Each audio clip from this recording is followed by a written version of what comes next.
Prix des lecteurs, Étrange lecture, saison 2020-2021. Heureuse de vous retrouver pour cet enregistrement de Feel Good de Thomas Gunzing aux éditions Au Diable Vauvert. Chapitre 1. Les humains sont faits de trois choses, les os, les muscles et les souvenirs. Enlevez une de ces choses et c'est terminé. Enlevez une de ces choses et il ne reste rien.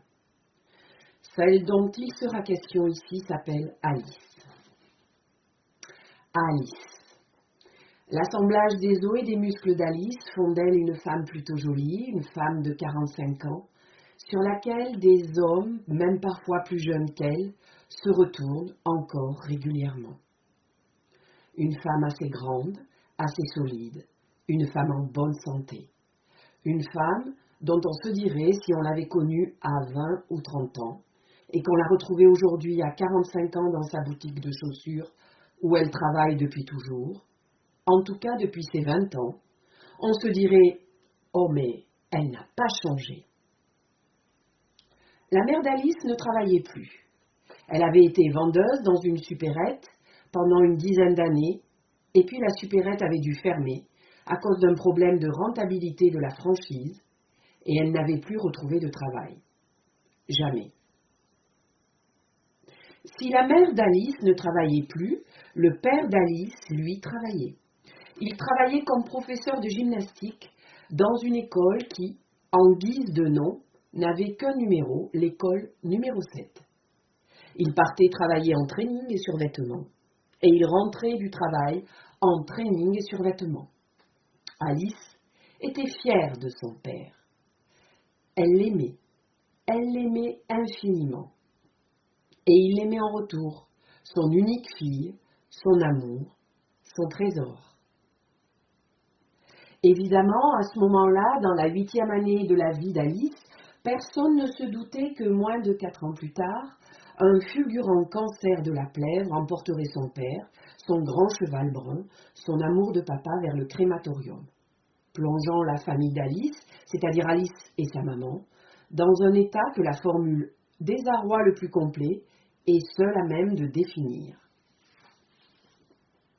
Et puis, Alice eut 19 ans, presque 20. À la façon dont les garçons se comportaient avec elle depuis quelques années, elle avait déduit qu'elle était jolie, ou en tout cas sexy, et elle s'était rendue compte qu'être jolie ou sexy était un atout dans la vie. À l'école, ça permettait de réussir des examens ou d'autres échouer. L'inconscient des professeurs mâles était ainsi fait. En soirée, ça permettait de se faire offrir des verres. Être jolie et sexy, ce n'était pas comparable à la richesse, mais c'était déjà ça. Être tout juste, c'était moins pire, en étant un peu jolie. Être jolie en étant tout juste, ça faisait parfois oublier qu'on était tout juste. Depuis 2 générations, la boutique Bocacci était une boutique de chaussures. Chez Bocacci, les chaussures, on les vendait gravement. On les vendait avec sérieux, on les vendait avec la conviction que le pied était un capital, que la chaussure en était la garantie et que les vendre était une responsabilité. On y vendait des chaussures hommes, des chaussures dames, des chaussures enfants et quelques accessoires. Elle était tenue par Madame Moretti, une Sicilienne de 50 ans, nerveuse comme on peut l'être quand on est de petite taille dans un pays de grands. Madame Moretti trouva qu'Alice présentait bien, s'exprimait bien. Pour la forme, elle lui demanda « Vous êtes travailleuse ?» Sans hésiter, Alice avait répondu « Oui ». Elle fut engagée à l'essai pour 1 semaine, et comme la semaine se passa bien, Madame Moretti lui fit un contrat. Un contrat à plein temps, 40 heures par semaine, du mardi au samedi, 20 jours de congé par an, 1 300 € net par mois. Nathan était un client de la boutique Bocacci.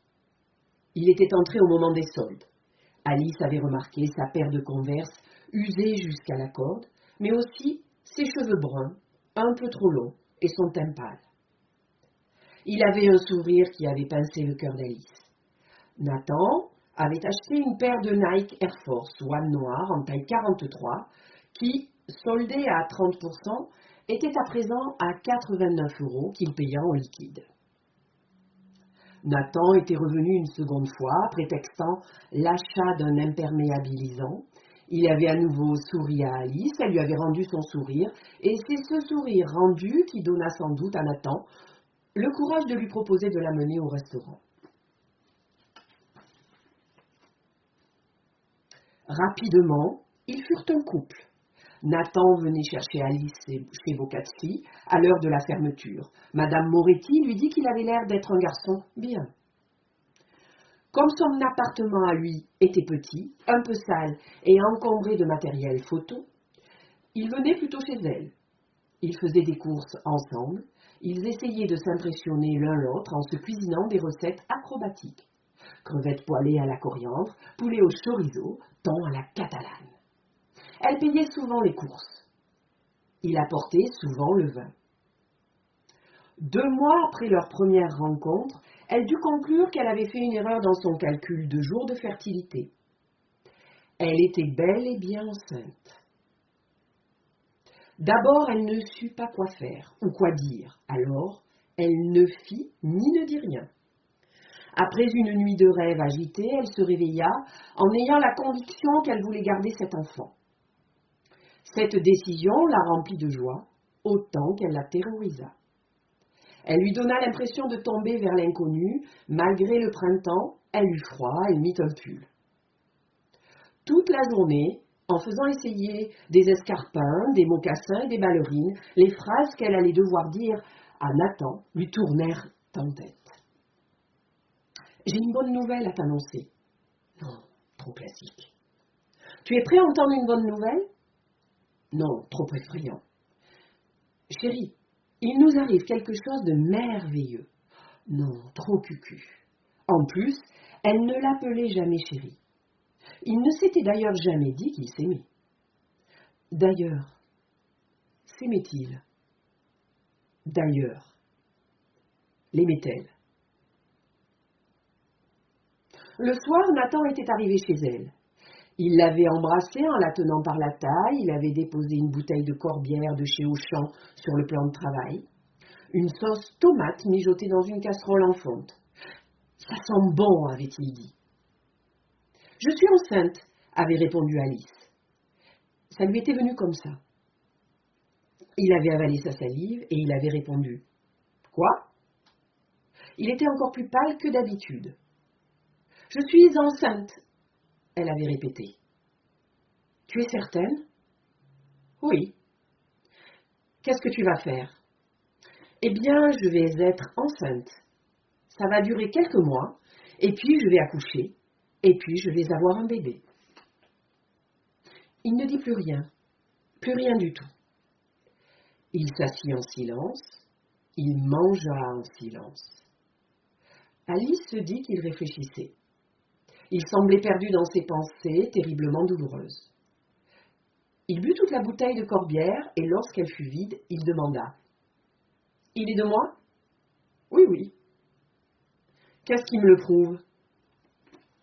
Alice réfléchit à la manière la plus simple de lui expliquer qu'il était le seul garçon avec qui elle avait couché depuis des mois. Mais ce n'était pas une preuve au sens strict, dans la mesure où cela nécessitait qu'il lui fasse confiance. Alors elle dit « Rien ».